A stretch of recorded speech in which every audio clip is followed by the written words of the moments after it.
Smile correction, smile designing யாரெல்லாம் பண்ணலாம்? ப்ரொக்ளைன்ட் பல்லு வந்து ஃப்ளேர் அவுட் ஆயிருக்கு, பல்லுக்கு நடுவில் ஸ்பேஸ் ஜாஸ்தியாக இருக்குது, க்ரௌடிங் சொல்லுவோம், பல்லு முன்ன பின்ன ப்ராப்பர் அலைன்மெண்ட்டில் இருக்காது.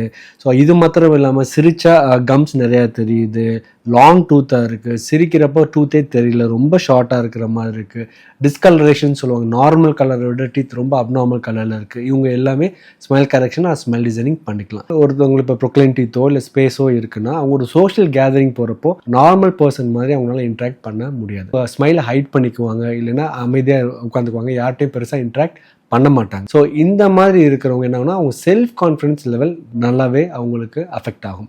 அது டைரெக்டாக அவங்க குவாலிட்டி ஆஃப் லைஃபையுமே அது பாதிக்கும். இப்போ ஸ்மைல் கரெக்ஷனோ இல்லை ஸ்மைல் டிசைனிங்கோ பண்ணி அவங்க ஸ்மைலை பெட்டர் ஆக்குறங்காட்டி அவங்களால சோஷியல் கேதரிங்கில் நல்லாவே இன்ட்ராக்ட் பண்ண முடியும். அவங்க ஸ்மைலை ஹைட் பண்ணுங்கிற எந்த அவசியமும் கிடையாது. It not only improves the self confidence of a person, but அவங்களோட குவாலிட்டி ஆஃப் லைஃப்லையுமே ஒரு பாசிட்டிவ் இம்பேக்டை கிரியேட் பண்ணுது.